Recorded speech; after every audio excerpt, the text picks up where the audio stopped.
Oh my God, tatlo na lang pala ito kasi binigay ko pa lang ito kay Kyori. Diba? Meron ako dito, banana and... Anong tawag dito? Anong tawag dito? Corn? Corn to? Mais yun, di ba? Ayan, mais. So, ayan. So, ayan guys, ito na lang pala yung natira. Tatlo na lang, pero okay lang yan. Pagkasama-samay ko na lang. Para, magbukas yung... Uy, ang ganda naman ng slime mo. Pwede bang makisali ako? Parang gusto ko rin kasi. naman, grabe ko naman ako. Tingnan mo, sobrang cute. Saan mo ba ito nabili? Ayan, gusto ko rin maglaro. Wala, parang ayaw. Sige na nga. Gusto ko lang naman eh. Tingnan niyo guys. Bored na bored talaga kami dito ni Shilane. Kaya ayan, gusto ko rin makisali sa kanya pero parang ayaw. Sige na nga, F. Color pink pa naman. Alam niyo Alam mo na. ba, F? Kami ni Koso ko pinag-alo damit ko, kaya alam mo ba? Ay, iba-iba yung color neto. Atake ka talaga. Kailan naman yung nangyari? Baka hindi naman nangyari. Nangyari ba? Ayan na.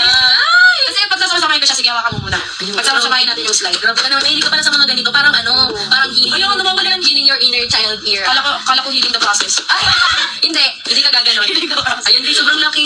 Ganito yung mga gusto namin, mga malalaki. Pero bakit naman maliit ito? Sabi ko gusto ko malaki. Uy, hindi, Ay, wala. di ba? Wala. Ito may sweet corn to. Sweet. Ay, corn! O sige, paano mo nasabing sweet corn? Sweet, ano? Gusto mo malaman, Sige, tignan. Ay, ayun nga yung sasabihin ko sa'yo, paano mo Huwag nasabing mo sweet naman ako corn? pakainin yan. Paano mo nasabing sweet corn yan? Ayan, Eh, guys, grabe. bakit may asukal ba yan? Di ba pag ano lang?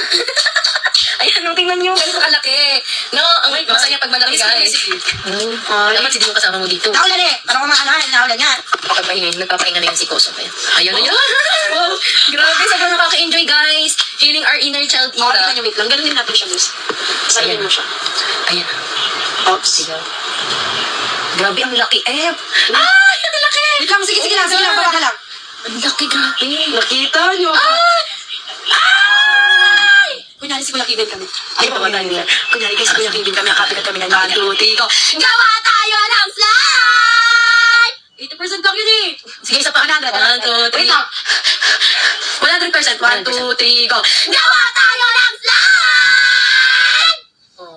Perfect. Perfect kami doon. Aminin. Ayan, So, ayun guys. Ayun na, maglalaro lang kami. So, ayun na, bye guys, kasi paglalaroan namin itong slide. Ganon, hindi yung naglalaro kayo ng feelings. Oo, di ba? O, ano ba affected ka?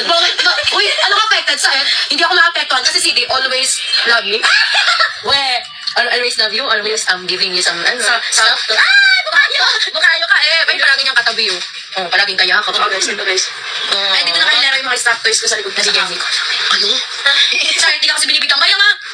Hindi ko maintindihan kung bakit sa sobrang liit na bagay lang pinalayas ni Mama Amanda si Kosoke. Sumugod kayo sa YT ni Mami B dahil doon yung makikita ko ano yung nangyari, yung pag-aaway nila, grabe. Naawa ko kay Mami B kasi may pagtanggol niya lang kami kay Mama Amanda, ang dami niyang sugat sa kamay, si Sir Den nagkasugat siya. Dude, hurt ako. Wala. Then, doon sa mga ginawa ko na, totoo pala talaga, pag mahal mo yung isang tao, gagawin mo lahat. Paglalaban mo siya hanggang dulo, kahit masaktan ka, kahit ano man yung iba to sa'yo, iba tong salita sa'yo ng ibang tao, gagawin mo pa rin yan kasi mahal mo yung isang tao. Then, na-realize ko na, nagtatrabaho kami, nag-vlog kami lagi. To the point na nagkasakit lang si Kosok eh. Tapos, big deal na yung kay Mami Amanda. Pinalayas niya agad si Kosok eh. Grabe, di ko matanggap yun. Alam niyo ba, hirap na ako nun kasi di ko alam kung ano gagawin ko natatarang tao kasi hindi ko rin kung kailan babalik si Kosok eh. Papalisin niya na biglaan, di man lang nakapagpaalam sa isa't isa. Di ko man lang nasabi sa kanya na mag-ingat ka, magpagaling ka kasi nag-aalala ako sa kanya nun kasi nga may sakit siya partida. Tapos papalayasi. Kaya yun, nainis na rin talaga ako. Pero feeling ko naman, ginagawa lang yun ni Mami Amanda dahil nga for work. Ganun kasi yung trabaho niya.